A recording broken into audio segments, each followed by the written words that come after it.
Saudara mengomentari partai yang diduga Partai Golkar, Ketua Umum PDI Perjuangan Megawati Soekarnoputri menyinggung adanya campur tangan kekuasaan yang mengobok-obok kedaulatan partai. Mega juga bercerita, ia memutuskan tidak jadi pensiun dari dunia politik karena mendengar PDI Perjuangan akan diambil alih. Sementara sekjennya Hasto Kristianto menyebut sosok Jokowi lah yang menginginkan posisi Ketua Umum PDIP. Kita bahas petang hari ini bersama dengan Direktur Eksekutif Indobarometer M. Kodari dan juga ada politisi PDI Perjuangan Seno Bagaskoro. Selamat petang Bung Kodari dan juga Mas Seno. Selamat petang Nilo, Aryo. Oke. Mas Enonya masih terputus dengan kita, saya ingin langsung ke Bung Kodari dulu. Bung Kodari, ini kemudian sindiran Megawati kemarin itu disebut bahwa ini arahnya ke Jokowi begitu, dan itu diperjelas oleh Pak Hasto juga. Anda sendiri melihat bagaimana? Mungkin catatan saya ada 3 ya, mendengar pengantar tadi. Pertama, kalaupun misalnya ada keinginan seseorang untuk menjadi ketua umum bagi PDI Perjuangan, apa itu salah? Kalau orang itu jadi kader partai politik, ingin jadi ketua umum tuh saya kira sah-sah saja tuh. Kecuali kalau memang PDI Perjuangan ini telah menjadi partai tertutup ya. Menjadi partai keluarga terah murni gitu. Tetapi setahu saya nggak ada tuh di ADRT-nya itu melarang selain keluarga Bung Karno untuk menjadi ketua umum. Jadi saya kira harus diluruskan dulu bahwa kalau ada orang mau jadi ketua umum PDI Perjuangan dan dia kader PDI Perjuangan, menurut saya itu boleh ya. Justru pikiran-pikiran bahwa tidak boleh ada pengganti Bu Mega itu pikiran yang tidak demokratis, itu satu. Yang kedua, soal upaya mau ambil alih PDI Perjuangan dan itu kemudian membuat Bu Mega batal pensiun. Sekarang pertanyaan saya, yang jadi titik soal ini sebetulnya apa? Karena ada yang mau ambil alih atau karena Bu Meganya memang nggak mau pensiun gitu dari PDI Perjuangan. Catatan saya kan Bu Mega ini kan udah berapa tahun ini jadi ketua umum PDI Perjuangan, udah berapa kali rakernas. Tapi itu kan direstui oleh kader juga. Oh iya, tapi kan begini ya, kalau kita bicara partai politik demokrasi, katanya nggak boleh menjabat terlalu lama. Kalau ada ide dan gagasan untuk menjabat lebih lama, maka itu melanggar demokrasi. Nah, sekarang apakah itu cuma berlaku pada tataran negara, ataukah juga itu berlaku pada tataran partai politik gitu loh. Jadi menurut saya itu juga satu persoalan. Yang ketiga, Pak Jokowi dibilang kekuasaan, bukan Pak Jokowi ya, disinyalir lah kira-kira gitu, ada sinyalemen bahwa kekuasaan sekarang bukan untuk kesejahteraan rakyat. Nah, saya kira itu jelas tidak berlaku bagi Pak Jokowi. Pertama, Pak Jokowi banyak memberikan bantuan kepada masyarakat, terutama pada masa COVID. Nggak bisa dibantah. Kedua, banyak membangun infrastruktur untuk kepentingan rakyat. Lalu hilirisasi agar dananya bisa untuk pembangunan. Lalu memberikan bantuan sosial, Kartu Indonesia Sehat, sekarang bisa berobat gratis. Kartu Indonesia Pintar, bisa pendidikan. Jadi menurut saya kalau ada sindiran bahwa kekuasaan bukan untuk rakyat, pasti itu salah. Bukan zamannya Pak Jokowi, zaman presiden yang lain. Saya ke Mas Seno, Bung Kodari saya tahan di sana. Bung Seno, PDIP memang mengetahui bahwa Pak Jokowi lah yang ingin mengambil alih PDIP. Hari ini terima kasih Pak. Jadi hari ini kalau kita halo. Iya, silakan. Memang hari ini kalau kita mengecek suasana kebatinan situasi politik nasional itu bukan suatu rahasia lagi. Kalau terdapat berbagai macam aroma intervensi kekuasaan di dalam mengambil langkah politik bagi setiap partai politik. Maka kehormatan setiap partai politik ini menjadi sebuah pertanyaan saat ini. Otonominya untuk bisa mengambil langkah sendiri, kemampuannya untuk menjadi partai yang berdaulat, hal-hal yang kita sepakati sebagai dasar utama berpolitik secara bermartabat, itu menjadi persoalan sekarang. Kenapa? Karena kita melihat baru saja di berbagai tayangan disampaikan bagaimana di Partai Golkar misalnya terdapat indikasi bahwa itu ada hal-hal yang luar kebiasaan normal. Mas Seno. Sampai kursi kedua di dalam konteks pemilihan legislatif, lalu kemudian malah tiba-tiba mengundurkan diri. Lalu kemudian berbagai kekuasaan yang terambil kada. Hal semacam ini awalnya ini sebatas rumor, sebatas obrolan di jalan, di warung kopi, ngobrol-ngobrol dari sumber-sumber terbatas. tapi kemudian mengarah satu persatu menjadi kenyataan. Oke. Maka apa yang disampaikan Ibu Megawati Soekarno Putri kemarin itu bukan hanya dalam sebagai ketua umum, tapi sebagai putri proklamator, sebagai presiden menyampaikan di awal bisa hanya sebatas rumor, itu bisa menjadi suatu Adakah situasi nyata yang kemudian menunjukkan bahwa Pak Jokowi ingin mengambil alih PDIP? Ya, waktu bulan lalu juga yang terjadi berkaitan nanti ketua umumnya ganti itu juga rumor. Tetapi rumornya kok mendekati kebenaran ya itu. Artinya apa yang disampaikan beberapa bulan yang lalu bukan rumor, itu hari semuanya berulang menjadi kebenaran. Maka tentu saja hari ini kami juga mendengar, Bu Mega kan bilang bahwa Ibu kemarin.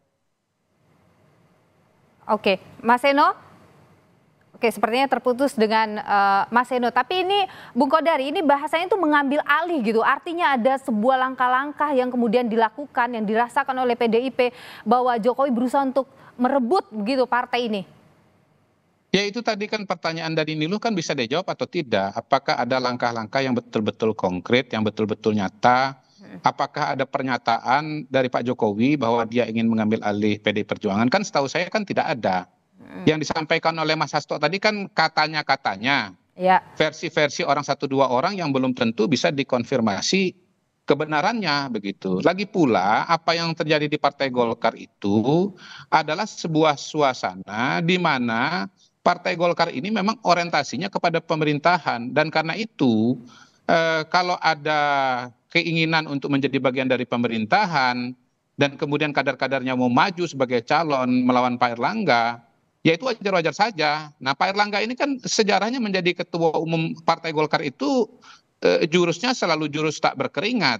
Ya, tiba-tiba durian runtuh 2016, 2019 cuman mau maju ketika sudah aklamasi. Ya mungkin pada hari ini dia melihat nggak bisa aklamasi, daripada habis sumber daya lalu kemudian nanti ternyata kalah, ya dia kemudian mundur. Jangan-jangan ini namanya playing victim gitu loh. Bung Kodari untuk begini. menyelamatkan diri sendiri tapi menyalahkan di luar.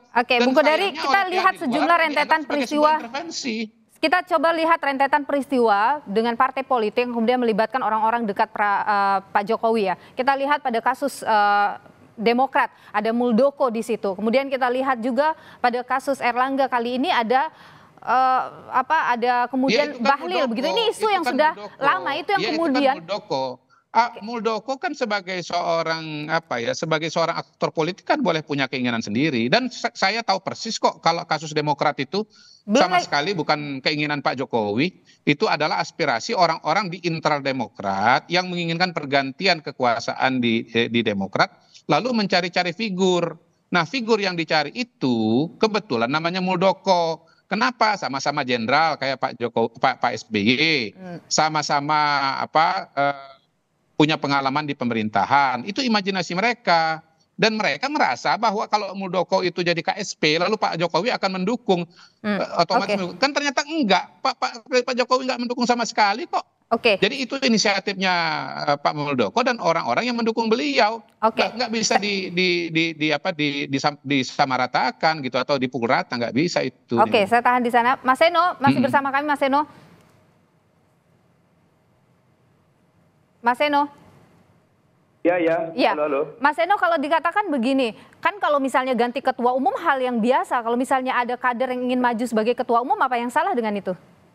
Ya, satu gini, sebenarnya tidak perlu berapologetika bahwa seakan-akan tidak ada ambisi sama sekali untuk dari kekuasaan itu mengambil alih, mengkooptasi partai-partai politik yang ada. Sebenarnya itu sudah menjadi sesuatu yang sangat terasa dan di berbagai jenis peristiwa politik yang kita lihat. Kalau khusus di internal PDIP, apa yang paling dirasakan bahwa Jokowi benar-benar bergerak di situ?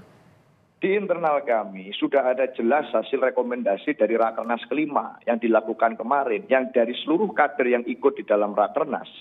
Itu sudah jelas bahwa memohon agar Ibu Profesor Dr. Megawati Soekarno Putri berkenan menjadi Ketua Umum PDI Perjuangan lagi.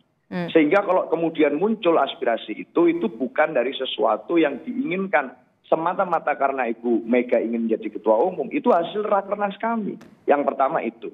Yang kedua, di dalam konstitusi partai kami yang harus dilakukan ada mekanisme kepartean dalam menentukan ketua umum. Dan itu kami lalui satu persatu tahapannya tanpa mengubah konstitusi itu untuk memberikan privilege pada 1-2 orang. Dalam konteks ini kami tertib pada kesepakatan cara bermain. Kami tertib dalam kesepakatan menghargai suara arus bawah. Kami tertib dalam tidak mengubah-ubah aturan untuk menguntungkan 1-2 pihak tertentu. Itu kami sadari dan kami lakukan betul.